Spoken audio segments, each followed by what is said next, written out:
সকাল থেকে ক্রেতা বিক্রেতার হাঁক ডাকে মুখরিত থাকা চাঁদপুর মৎস্য অবতরণ কেন্দ্রে আজ বিরাজ করছে নীরবতা। নেই ক্রেতা বিক্রেতার উচ্ছ্বাস। মৌসুম শেষ, মাছের যোগানও কম। অন্যদিকে মাছের যোগান কম থাকায় কেজি প্রতি ইলিশ মাছের দাম বেড়েছে 700 থেকে 800 টাকা। চাঁদপুর মৎস্য অবতরণ কেন্দ্র থেকে সরাসরি যুক্ত হচ্ছেন প্রতিনিধি বিল্লাল ঢালি। বিল্লাল ঢালি, কি জানাবেন সেখান থেকে আমাদেরকে? কবিতা, আপনি যেমনটা বলছিলেন, আমি সকাল থেকেই কিন্তু এই ঘাটে অবস্থান করছি, মৎস্য অবতরণ কেন্দ্রে। আমি যেমনটি দেখেছি, আজ সকাল থেকে মাত্র 2 থেকে 3 জন ইলিশ বিক্রেতা ইলিশ মাছ, সামান্য কিছু ইলিশ মাছ নিয়ে বিক্রি করতে বসছেন। সকাল থেকে কিন্তু এই অবতরণ কেন্দ্রে কোনো মাছের দেখা মিলেনি, বা কোনো জেলে নৌকা ইলিশ মাছ নিয়ে কিন্তু এই ঘাটে আসেনি এখন পর্যন্ত।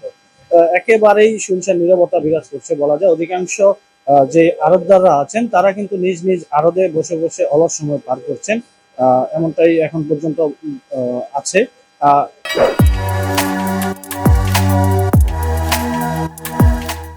আর মাছের দাম নিয়ে যদি বলি, গত 3 নভেম্বর ইলিশের যে মাইলিশ রক্ষা কার্যক্রম শেষ হয়েছিল, তারপর থেকে কিছুটা ইলিশ মাছ এই ঘাটে আসতো।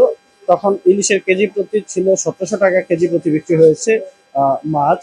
সেই মাছটি কিন্তু এখন মাছ না থাকার কারণে, ক্রেতাদের চাহিদার কারণে সেই মাছটি এখন বিক্রি হচ্ছে প্রায় 2500 থেকে 2700 টাকা কেজি দরে।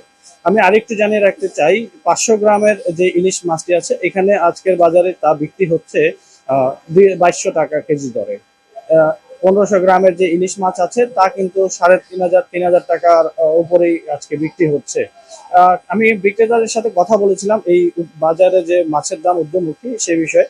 তারা আমাকে যেমনটি জানিয়েছেন, তারা আমাকে বলছেন যে ইলিশের যেহেতু মৌসুম শেষ, যোগান নেই মাছের, ক্রেতাদেরও চাহিদা আছে, সেহেতু এই মাছের দামটাই এভাবে বৃদ্ধি পাচ্ছে এবং যদি যোগান বাড়ে তাহলে এই মাছের দামটা আবার হয়তো কমে আসবে, এমনটা প্রত্যাশা করছেন কবিতা।